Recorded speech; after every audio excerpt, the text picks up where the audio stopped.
السلام عليكم وعليكم السلام. அருமையானவர்களே, அதிசயமே அசந்து போகும் ஓர் அதிசயம் என்றால் அது மிஅராஜ். மிஅராஜ் முஸ்லிம் உம்மத்தின் ஆழ்ந்த கவனத்திற்குரிய ஒரு நிகழ்வாகும். பெருமானார் முஹம்மது ரசூலுல்லாஹி ஸல்லல்லாஹு அலைஹி வஸல்லம் அவர்களுக்கு தரப்பட்ட முஅஜிசாக்களில் சந்திரன் பிளந்த அந்த முஅஜிசா அந்த அளவுக்கு நினைவு கூறப்படுவதில்லை. சந்திரனை பிளந்து காட்டியது உம்மத்திற்காக என்றால், மிஅராஜினுடைய பயணம் என்பது அது முஹம்மது ரசூலுல்லாஹி ஸல்லல்லாஹு அலைஹி வஸல்லம் அவர்களுக்காக. நம்முடைய வாழ்க்கை எல்லா விதமான கவலை, சிரமம், துக்கம், ஆபத்து ஆகியவற்றிலிருந்து விடுபட்டதாக அமைந்திருக்க வேண்டும் என நம்மில் ஒவ்வொருவரும் விரும்புகின்றோம். தம்முடைய வாழ்க்கை எல்லா விதமான சந்தோஷம், மகிழ்ச்சி, இன்பம், நிம்மதி, அமைதி ஆகியவற்றால் நிரம்பியிருக்க வேண்டும் என நம்மில் ஒவ்வொருவரும் ஆசைப்படுகின்றோம். இப்படியான வாழ்க்கை வாழ பெற்றவரையே நாம் சலாமத்தான வாழ்க்கை வாழ்பவர் என்பதாக அழைப்போம். அல்லாஹ் ரப்பல் ஆலமீன் நம்ம அனைவருக்கும் சலாமத்தான வாழ்க்கையை தந்தருள் புரிவானாக. முஹம்மது ஸல்லல்லாஹு அலைஹி வஸல்லம் அவர்கள் சென்று வந்த மிஅராஜ் பயணம் இந்த உம்மத்திற்கு பல்வேறு பாடங்களையும் படிப்பினைகளையும் நன்மைகளையும் நலவுகளையும் கொண்ட மகத்தான பயணம் என்றால் அது மிகையல்ல.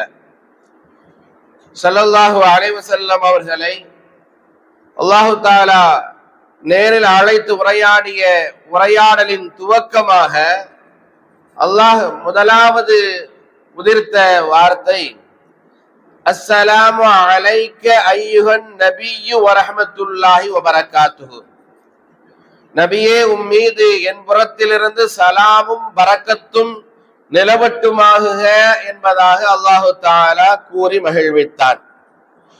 அதை ஏற்றுக்கொள்ளும் முகமாக உமா நபி ஸல்லல்லாஹு அலைஹி வஸல்லம் அவர்கள் ஃபகால ஃபீ குபூலி ஸலாம் அஸ்ஸலாமு அலைனா வ அலா இபாதில்லாஹி ஸாலிஹீன். உன்னுடைய சலாம் எங்களின் மீதும் எம்மில் நல்லோர்களின் மீதும் நிலவட்டுமாக என்று கூறி பரவசமடைந்தார்கள். இறைவன் புறத்திலிருந்து கிடைத்த சலாமத் இந்த உம்மத்தில் அனைவருக்கும் கிடைக்க வேண்டும் என முஹம்மது ரசூலுல்லாஹி ஸல்லல்லாஹு அலைஹி வஸல்லம் அவர்கள் ஆசைப்பட்டார்கள். இறைவன் புறத்திலிருந்து ஒரு அடியானுக்கு சலாமத் கிடைக்க பெறுவது என்பது அது சாமானியமான காரியம் அல்ல. அந்த சாஃபாத்தினுடைய அத்தியாயம் பல்வேறு நபிமார்களுக்கு அல்லாஹ் தன் புறத்திலிருந்து சலாமை தெரிவித்த நிகழ்வை சாஃபாத் என்கிற அத்தியாயத்தில் அல்லாஹு தஆலா குறிப்பிடுகிறார். சலாமுன் அலா இப்ராஹிம், சலாமுன் அலா மூசா வ ஹாரூன், சலாமுன் அலா நூஹ், சலாமுன் அலா இல்யாசீன் என ஒவ்வொரு நபிமார்களுக்கும் தான் சலாம் சொன்ன விதத்தையும் பதிவு செய்திருக்கிறான். எண்ணற்ற பல தியாகங்களுக்கு பிறகு அல்லாஹ் இந்த பூமியில் வாழ்ந்த நபிமார்களுக்கு தன் புறத்திலிருந்து சலாமை வழங்கியதாக சான்று பகர்கிறான். இப்ராஹிம் அலைஹிஸ்ஸலாத்து வஸலாம் அவர்கள் செய்த தியாகங்கள் கொஞ்ச நெஞ்சம் அல்ல. மூசா அலைஹிஸ்ஸலாத்து வஸலாம், ஹாரூன் அலைஹிஸ்ஸலாத்து வஸலாம் அவர்கள் செய்த தியாகங்கள் கொஞ்ச நெஞ்சம் அல்ல. நூஹ் அலைஹிஸ்ஸலாத்து வஸலாம் அவர்கள் செய்த அந்த தியாகங்கள் கொஞ்ச நெஞ்சம் அல்ல. நம் உயிரிலும் மேலான நபிகள் பெருமானார் ஸல்லல்லாஹு அலைஹி வஸல்லம் அவர்கள் மக்காவில் நபித்துவத்தின் முதல் 10 ஆண்டுகளில் செய்த அந்த தியாகங்கள் என்பது அது கொஞ்ச நெஞ்சம் அல்ல. ஆனால் பெருமானார் ஸல்லல்லாஹு அலைஹி வஸல்லம் அவர்கள் தாம் பெற்ற அந்த பேற்றை இந்த உம்மத்தும் அனுபவிக்க வேண்டும் என்று ஆவல் கொண்டார்கள், ஆசைப்பட்டார்கள். எனவே அல்லாஹ்வின் புறத்திலிருந்து ஒரு அடியானுக்கு சலாமத் கிடைப்பது என்பது கிடைப்பதற்கரிய பெரும் பேராகும். சலாமத்தான வாழ்க்கை என்றால் என்ன என்று நாம் பார்க்கிற போது, நாம் சலாமத்தான வாழ்க்கை குறித்து விளங்கிக் கொண்டிருப்பது சலாமத்தான வாழ்க்கையினுடைய ஒரு வகையைத்தான் நாம் விளங்கி இருக்கிறோம். இன்னொரு வகை என்னவென்றால், இன்னொரு வகை வாழ்க்கை இருக்கிறது. அந்த வாழ்க்கையை வாழும் பாக்கியத்தை மிகவும் அரிதானவர்களுக்கு அல்லாஹு தஆலா வழங்குகின்றான். முதல் வகையான வாழ்க்கை வாழ விரும்புவது போன்று இரண்டாவது வகையான வாழ்க்கை வாழவும் ஒரு இறை நம்பிக்கையாளன் விரும்ப வேண்டும். ஆபத்தும் துன்பமும் இல்லாத வாழ்க்கை, இது முதல் ரகமான வாழ்க்கை என்று சொன்னால், ஆபத்தும் துன்பமும் இல்லாத வாழ்க்கை எப்படி சலாமத்தான வாழ்க்கையோ, அதே போன்ற ஆபத்தும் துன்பமும் கண் முன்னால் வந்து நிற்கும் போது, அதை நாம் அனுபவித்துக் கொண்டிருக்கும் போது எவ்வித சலனமும் இல்லாமல் இதயம் இயல்பாக இயங்குமே, அதுதான் சலாமத்தான வாழ்க்கை என்பதாக மார்க்க நமக்கு சொல்லித் தருகிறது. கண் முன்னால் மரணம் துரத்தி கொண்டிருக்கும் போது எந்த விதமான பயமும் கவலையும் இல்லாமல் இதயம் இயங்குமே, எவ்வித நடுக்கமும் இன்றி நாவு பேசுமே, அதுதான் சலாமத்தான வாழ்க்கை. முஹம்மது ஸல்லல்லாஹு அலைஹி வஸல்லம் அவர்கள் தனது தோழர் அபூபக்கர் சித்தீக் ரலியல்லாஹு அன்ஹு அவர்களோடு மக்காவிலிருந்து ஹிஜ்ரத் செய்கிறார்கள். மக்கத்து காஃபிர்கள் நபிகள் பெருமானார் ஸல்லல்லாஹு அலைஹி வஸல்லம் அவர்களுடைய தலைக்கு 100 ஒட்டகைகளை நிர்ணயித்திருக்கிறார்கள். யார் அந்த முஹம்மதை கொண்டு வருகிறார்களோ அவர்களுக்கு 100 ஒட்டகைகள் உயிரோடோ குணமாகவோ கொண்டு வருபவர்களுக்கு கொடுக்கப்படும் என்பதாக அபூஜஹலின் மூலமாக அறிவிப்பு கொடுக்கப்படுகிறது. 100 செந்நிற ஒட்டகைகளுக்கு ஆசைப்பட்டவர்களாக மக்கத்து காபியர்கள் நபிகள் பெருமானார் ஸல்லல்லாஹு அலைஹி வஸல்லம் அவர்களையும் அவர்களுடைய தோழர் அபூபக்கர் சித்தீக் ரலியல்லாஹு அன்ஹு அவர்களையும் தேடி அலைந்து கொண்டிருக்கிறார்கள். நபிகள் நாயகம் ஸல்லல்லாஹு அலைஹி வஸல்லம் அவர்களும் அபூபக்கர் சித்தீக் ரலியல்லாஹு அன்ஹு அவர்களும் மக்காவில் இருந்து மதீனாவிற்கு ஹிஜ்ரத் செய்கிறார்கள். இந்த நேரத்திலே அந்த எதிரிகளுக்கு போக்கு காட்டுவதற்காக வேண்டி மதீனாவிற்கு செல்லக்கூடிய அந்த பாதை அல்லாமல் வேறொரு பாதை வழியாக வருகிறார்கள். தங்களுடைய கால் தடங்களை பார்த்தவர்கள் கண்டுபிடித்து விடக் கூடாது என்பதற்காக ரசூலுல்லாஹி ஸல்லல்லாஹு அலைஹி வஸல்லம் அவர்கள் தன்னுடைய முன்னங்கால்களை கொண்டு கால்களுடைய விரல்களை கொண்டு நடக்கிறார்கள். ஒரு கட்டத்தில் ரசூலுல்லாஹி ஸல்லல்லாஹு அலைஹி வஸல்லம் அவர்கள் அப்படி நடந்ததின் காரணத்தினால் அவருடைய காலெல்லாம் பொத்து புண்ணாகி போய்விடுகிறது, இரத்தம் வழிய ஆரம்பித்து விடுகிறது. ஒரு கட்டத்தில் நபிகள் பெருமானார் ஸல்லல்லாஹு அலைஹி வஸல்லம் அவர்களால் நடக்க இயலவில்லை. ரசூலோடு வந்த அபூபக்கர் சித்தீக் ரலியல்லாஹு அன்ஹு நபிகள் பெருமானார் ஸல்லல்லாஹு அலைஹி வஸல்லம் அவர்கள் படுகிற அந்த சிரமங்களை பார்த்து அபூபக்கர் சித்தீக் ரலியல்லாஹு அன்ஹு அவர்கள் கவலையுற்றவர்களாக தன்னுடைய தோளின் மீது ரசூலுல்லாஹி ஸல்லல்லாஹு அலைஹி வஸல்லம் அவர்களை போட்டுக்கொண்டு அவர்கள் நடக்க ஆரம்பித்தார்கள். அவர்கள் ஏற்கனவே திட்டமிட்டபடி சௌர் என்கிற அந்த குகையிலே அபூபக்கர் சித்தீக் ரலியல்லாஹு அன்ஹு அவர்களும் நபிகள் பெருமானார் ஸல்லல்லாஹு அலைஹி வஸல்லம் அவர்களும் தங்குவதற்கு முடிவெடுக்கிறார்கள்.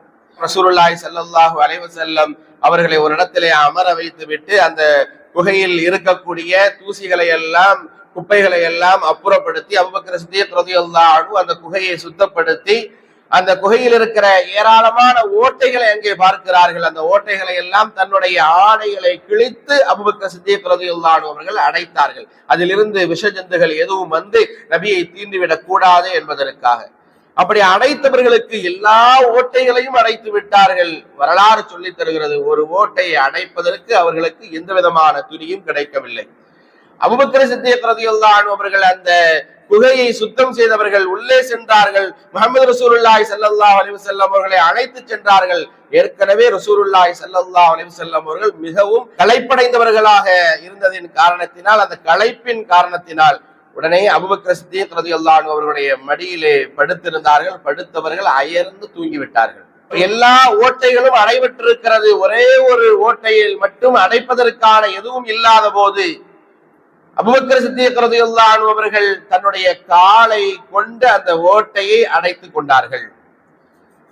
அல்லாஹ்வினுடைய ஏற்பாடு, அந்த ஓட்டைக்குள் ஒரு விஷ ஜந்து இருந்தது, ஒரு பாம்பு இருந்தது. அது அபூபக்கர் சித்தீக் ரலியல்லாஹு அன்ஹு அவர்களுடைய காலை இப்பொழுது தீண்டிக் கொண்டிருந்தது. அதனுடைய வலியை ரணத்தை அபூபக்கர் சித்தீக் ரலியல்லாஹு அன்ஹு அவர்களால் தாங்கிக் கொள்ள முடியவில்லை. விருட்டென்று அவர்களால் காலை எடுக்க முடியும். அப்படி எடுத்தால் தன்னுடைய தொடையிலே படுத்திருக்கிற உயிருக்கு உயிரான நம் உயிரிலும் மேலான கண்மணி முஹம்மது ரசூலுல்லாஹி ஸல்லல்லாஹு அலைஹி வஸல்லம் அவருடைய தூக்கம் கலைந்து விடுமே என்பதற்காக வேண்டி அபூபக்கர் சித்தீக் ரலியல்லாஹு அன்ஹு அவர்கள் அந்த விஷஜந்து கொத்துகிற அந்த கொத்தையெல்லாம் கடியெல்லாம் தாங்கிக் கொண்டே இருக்கிறார்கள். காலை எடுக்கவில்லை. ஆனால் அவர்களால் வலியை தாங்கிக் கொள்ள முடியவில்லை. அவர்களுக்கு ஏற்பட்ட அந்த வலியின் காரணத்தினால் அவர்களையும் அறியாமல் இயற்கையாகவே அவர்களுடைய கண்களில் இருந்து கண்ணீர் வழிய ஆரம்பித்தது. வழிய ஆரம்பித்த அந்த கண்ணீர் மடியில் படுத்திருந்த முஹம்மது ரசூலுல்லாஹி ஸல்லல்லாஹு அலைஹி வஸல்லம் அவர்களுடைய முகத்தில் வந்து விழுந்து தெரிக்கிறது. ரசூலுல்லாஹி ஸல்லல்லாஹு அலைஹி வஸல்லம் அவர்கள் எழுந்து பார்க்கிறார்கள். அபூபக்கர் சித்தீக் ரலியல்லாஹு அன்ஹு அவர்கள் இப்பொழுது அழுது கொண்டிருக்கிறார்கள்.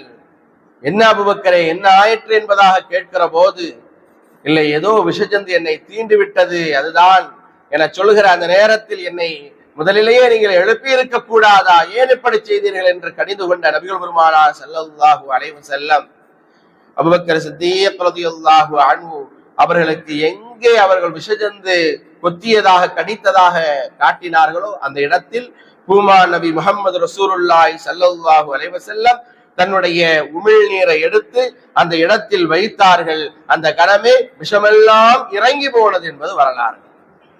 அப்படி அபூபக்கர் சித்தீக் ரலியல்லாஹு அன்ஹு அவர்களும் நபிகள் பெருமானார் ஸல்லல்லாஹு அலைஹி வஸல்லம் அவர்களும் அந்த தௌரினுடைய குகையில் வந்து இருக்கிற போது அல்லாஹ்வினுடைய ஏற்பாடு அவர்களை பாதுகாப்பதற்காக ஒரு புறா வந்து கூடு கட்டி வெளியே அமர்ந்தது. ஒரு சிலந்தி வலை ஒன்றை பின்னி நின்றது. எதிரிகள் அந்த இடத்திற்கும் வந்து விடுகிறார்கள். தேடி வந்த அந்த எதிரிகளில் 2 நபர்கள் அந்த சௌரு குகைக்கு பக்கத்திலே அருகாமையிலே வந்து நின்று கொண்டிருக்கிறார்கள். குகைக்குள் இருக்கிற நபிகள் பெருமானார் ஸல்லல்லாஹு அலைஹி வஸல்லம் அவர்களும் அபூபக்கர் சித்தீக் ரலியல்லாஹு அன்ஹு அவர்களும் எதிரிகளின் கால்களை பார்க்கிறார்கள். அந்த 2 எதிரிகளும் இங்கேதான் அவர்கள் இருப்பதற்கான வாய்ப்பு இருக்கிறது என்பதாக பேசிக் கொண்டிருக்கிறார்கள்.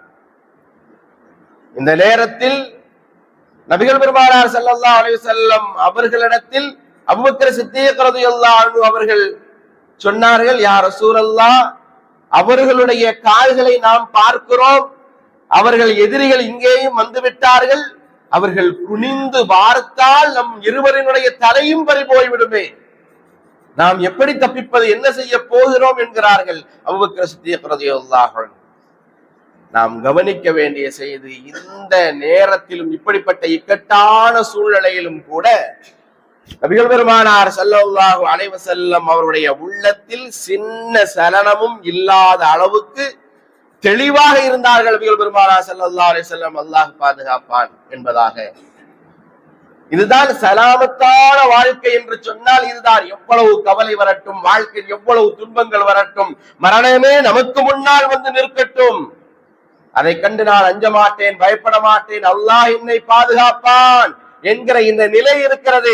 இது ஒருவரிடத்தில் வந்தால், இந்த மனோநிலை ஒருவரிடத்தில் இருந்தால், இதுதான் சலாமத்தான வாழ்க்கை. நபிகள் பெருமானார் ஸல்லல்லாஹு அலைஹி வஸல்லம் அவர்கள் அபூபக்கர் சித்தீக் ரலியல்லாஹு அன்ஹு அவர்கள் கலங்கி இந்த வார்த்தைகளை சொன்னபோது ரசூலுல்லாஹி ஸல்லல்லாஹு அலைஹி வஸல்லம் அவர்கள் சொன்ன வார்த்தை என்ன? லா தஹ்சன் இன்னல்லாஹ மஅனா. நண்பரே, கவலைப்படாதீங்க, நாம் இருவர் மட்டுமல்ல, நம்ம கூட சூப்பர் பவராக 3வது நபராக இறைவன் இருக்கிறான் என்று நிராசை அடையாமல் நெஞ்சுறுதியோடு கூறி காட்டினார்கள்.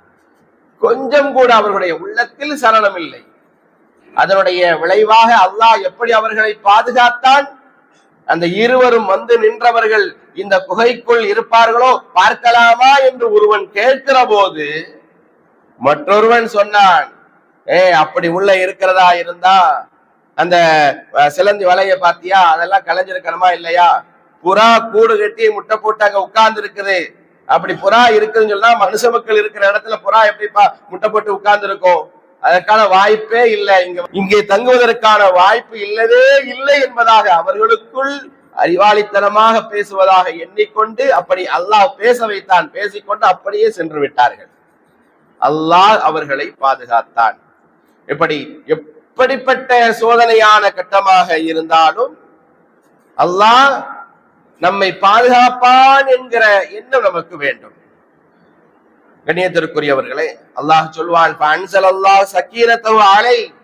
அல்லாஹ் அவருக்கு தன்னுடைய சக்கீனத்தகு மன நிம்மதியை, சலாமத்தான நிலையை அந்த நேரத்தில் அல்லாஹ் கொடுத்ததாக குர்ஆனினுடைய 9வது அத்தியாயம் 40வது வசனத்தில் அல்லாஹ் தஆலா குறிப்பிடுகின்றான். கவலையான துன்பமான காலகட்டங்கள் எதுவாக இருந்தாலும் சரி, நம்முடைய வாழ்க்கையில் நோயாக இருக்கட்டும், ஏதாவது மரணத்தினுடைய நிலையாக இருக்கட்டும், நமக்கு முன்னால் வந்து நின்றாலும் அல்லாஹ் என்னை பாதுகாப்பான் என்கிற நிலை நம்மிடத்தில் வரும் என்றால் அதுதான் சலாமத்தான வாழ்க்கை. நபிகள் பெருமானார் ஸல்லல்லாஹு அலைஹி வஸல்லம் அவர்களுடைய வாழ்க்கையில் பெரிய தந்தை அபூ தாலிப் அவர் முஹம்மது ரசூலுல்லாஹி ஸல்லல்லாஹு அலைஹி வஸல்லம் அவர்களுக்கு எல்லா நிலைகளிலும் உற்ற துணையாக இருந்தார். அவர் இஸ்லாத்தை ஏற்றுக்கொள்ளாவிட்டாலும் நபிக்கு பாதுகாப்பாக நின்றவர். அவர்கள் மரணம் அடைகிறார்கள். கதீஜா ரலியல்லாஹு அன்ஹா தன்னுடைய பொருளாதாரம் அனைத்தையும் இந்த மார்க்கத்திற்காக தியாகம் செய்தவர்கள். கதீஜா ரலியல்லாஹு அன்ஹா தன்னுடைய வாழ்க்கை முழுவதையும் அர்ப்பணித்தவர்கள். கதீஜா ரலியல்லாஹு அன்ஹா, அந்த கதீஜா ரலியல்லாஹு அன்ஹா அவர்களுடைய வஃபாத், அதற்கு பிறகு நபிகள் பெருமானார் ஸல்லல்லாஹு அலைஹி வஸல்லம் அவர்களுக்கு அது மிகுந்த ஒரு கவலைக்குரிய ஆமுல் ஹுஸ்ன் என்பதாக சொல்லப்படுகிறது. கவலைக்குரிய ஆண்டாக அந்த ஆண்டு நபிகள் பெருமானார் ஸல்லல்லாஹு அலைஹி வஸல்லம் அவர்களுக்கு இருந்தது. அபூ தாலிபினுடைய மரணம், கதீஜா ரலியல்லாஹு அன்ஹா அவர்களுடைய வஃபாத், இப்படிப்பட்ட இந்த சூழ்நிலையில் நபிகள் பெருமானார் ஸல்லல்லாஹு அலைஹி வஸல்லமுடைய உறவுக்காரர்கள் தாயிபிலே இருக்கிறார்கள்.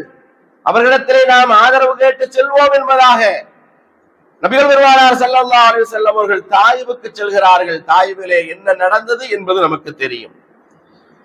தாயிபுக்கு சென்றால் உறவுக்காரர்கள் இருக்கிறார்கள், சொந்தக்காரர்கள் இருக்கிறார்கள் என்பதாக நம்பி ரசூலுல்லாஹி ஸல்லல்லாஹு அலைஹி வஸல்லம் அவர்கள் செல்கிற போது அங்கே தாயிபு நகரத்து மக்கள் சிறியவர்களிலிருந்து பெரியவர்கள் வரைக்கும் முஹம்மது ரசூலுல்லாஹி ஸல்லல்லாஹு அலைஹி வஸல்லம் அவர்களை கடும் சொற்களால் ஏசினார்கள். கற்களை கொண்டு எரிந்து முஹம்மது ரசூலுல்லாஹி ஸல்லல்லாஹு அலைஹி வஸல்லம் அவர்களை விரட்டி அடித்தார்கள் என்பது வரலாறு. மிகுந்த கவலையோடு நபிகள் பெருமானார் ஸல்லல்லாஹு அலைஹி வஸல்லம் அவர்கள் தாயிபில் இருந்து திரும்பினார்கள், மக்காவுக்கு வந்தார்கள்.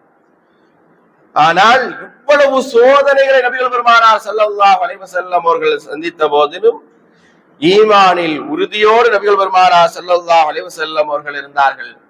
இப்படிப்பட்ட இந்த சோதனையான இந்த காலகட்டத்தில் தான் நபிகள் பெருமானார் ஸல்லல்லாஹு அலைஹி வஸல்லம் அவர்களிடத்தில் இருந்த அந்த ஈமானினுடைய உறுதி, நபியினுடைய அந்த துக்கத்தை, அந்த சோகத்தை போக்கும் விதமாக அல்லாஹ் சுப்ஹானஹு வ தஆலா நபிகள் பெருமானார் ஸல்லல்லாஹு அலைஹி வஸல்லம் அவர்களுக்கு ஒரு மனதிலே ஒரு சக்கீனத்தை, அமைதியை, ஒரு சலாமத்தான வாழ்க்கை முழுமையாக, வெற்றியான வாழ்க்கை முழுமையாக அவர்களுக்கு கொடுக்க வேண்டும் என்பதற்காகவே நபிகள் நாயகம் ஸல்லல்லாஹு அலைஹி வஸல்லம் அவர்களை மிஅராஜுக்கு அல்லாஹ் அழைத்துக் கொண்டான்.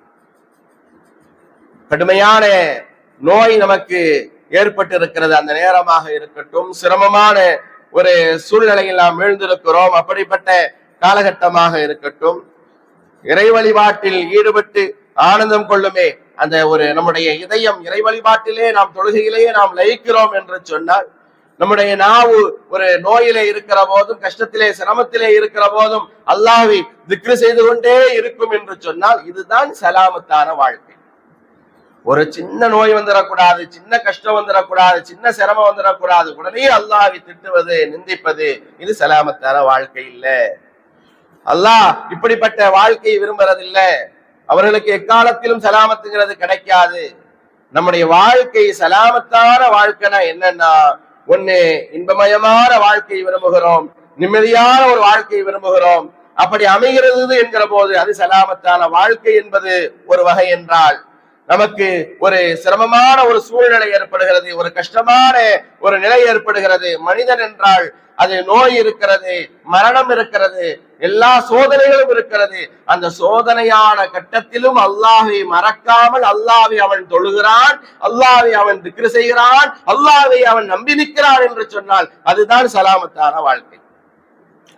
அப்படிப்பட்ட வாழ்க்கை தான் நாம் அல்லாஹ்விடத்திலே கேட்க வேண்டும். நபி அய்யூப் அலைஹிஸ்ஸலாத்து வஸ்ஸலாம் அவர்களை குறித்து நமக்கு தெரியும்.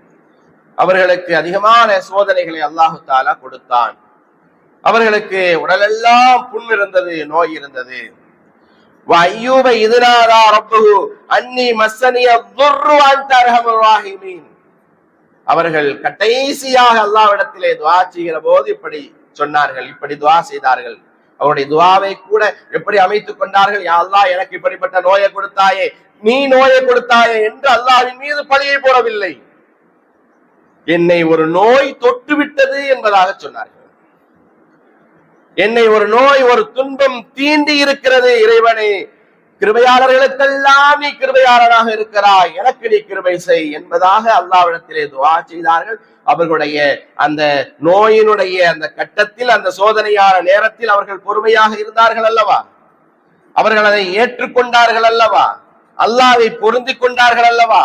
அந்த நேரத்திலும் கூட யா அல்லாஹ், உன்னை நினைக்கக்கூடிய இந்த உள்ளத்தையும் இந்த நாவையும் மட்டும் விட்டுவை என்பதாக சொன்னார்கள் அல்லவா? அதற்குரிய பிரதிபலன் என்ன தெரியுமா?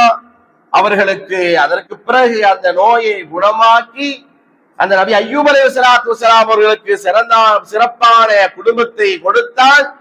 அவர்களை செல்வந்தராக வாழ வைத்தான்.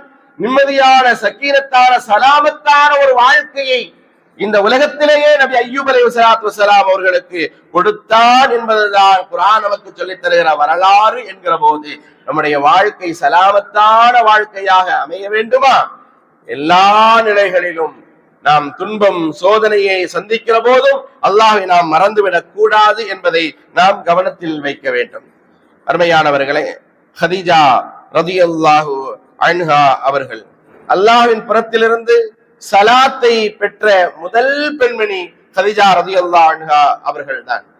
அன்னை ஹதீஜா ரலியல்லாஹு அன்ஹா அவர்கள் இந்த உலகத்தில் நபிமார்களுக்கு பின்னர் அல்லாஹ்வின் புறத்திலிருந்து சலாம் பெற்ற முதல் பெண்மணி.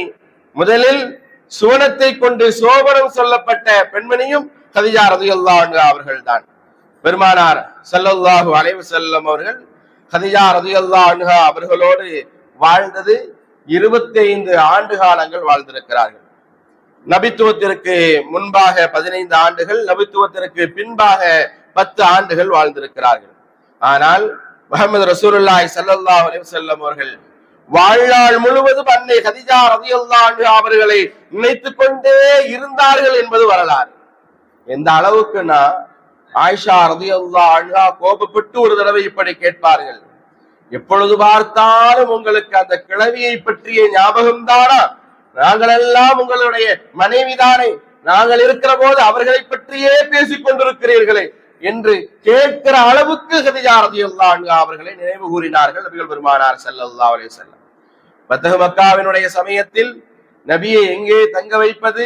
எங்களுடைய வீட்டுக்கு வாருங்கள், எங்களுடைய வீட்டிற்கு வாருங்கள் என்று ஒவ்வொரு நபி தோழர்களும் போட்டி போட்டு நின்ற போது நபிகள் பெருமானார் ஸல்லல்லாஹு அலைஹி வஸல்லம் அவர்கள் தேர்ந்தெடுத்தது எதை சொன்னார்கள்? நபித்தோழர்களை அழைத்து, ஹதீஜா, என்னுடைய வாழ்நாளில் நான் சோகமாக இருந்த காலகட்டத்தில் எல்லாம் என்னோடு வாழ்ந்தவர், இந்த மார்க்கத்திற்காக தன்னுடைய பொருளாதாரம் அனைத்தையும் செலவு செய்தவர், தன்னுடைய வாழ்க்கையை இந்த மார்க்கத்திற்காக, இஸ்லாத்திற்காக அர்ப்பணித்தவர் ஹதீஜா.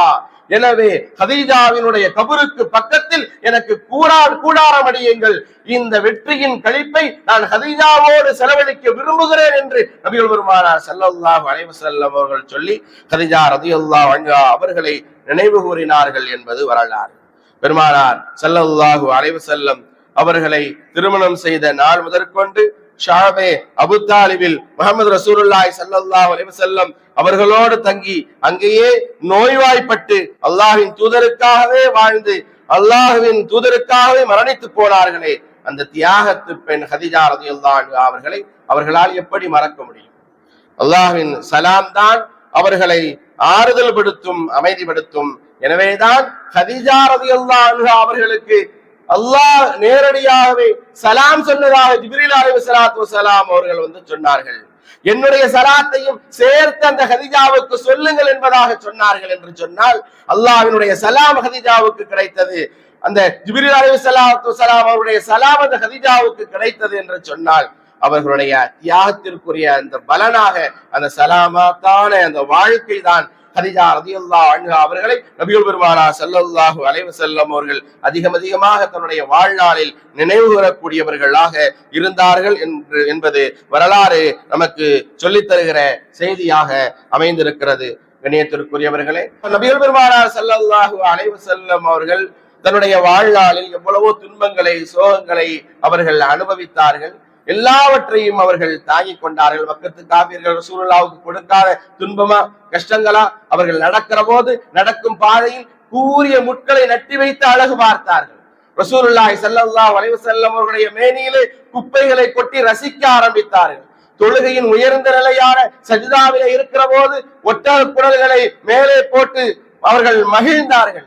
எல்லா துன்பங்களையும் சிரமங்களையும் நபிகள் பெருமானார் ஸல்லல்லாஹு அலைஹி வஸல்லம் அவர்கள் சகித்துக் கொண்டார்கள்.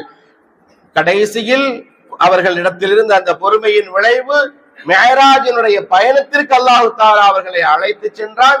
அவர்களுக்கு சலாமத்தான வாழ்க்கை அல்லாஹ் தஆலா கொடுத்தான். அந்த அல்லாஹ்விடத்தில் இருந்த அந்த சலாம் என்கிற அந்த வார்த்தை, அந்த சலாமத்தான வாழ்க்கை தன்னுடைய உம்மத்தவர்களுக்கும் கிடைக்க வேண்டும் என்பதற்காகவே நபிகள் பெருமானார் ஸல்லல்லாஹு அலைஹி வஸல்லம் மிஅராஜுக்கு சென்ற போது அல்லாஹ் சலாம் சொன்ன போது தன்னுடைய சலாத்தையும் தன்னுடைய உம்மத்தார்களுக்கும் சேர்த்து அல்லாஹ்விடத்திலே நபிகள் பெருமானார் ஸல்லல்லாஹு அலைஹி வஸல்லம் அவர்கள் சொன்னார்கள் என்பதை வரலாறு நமக்கு சொல்லித் தருகிறது. சலாமத்தான வாழ்க்கை அல்லாஹ் தஆலா நம் அனைவர்களுக்கும் கொடுத்து அருள்பாலிப்பானாக.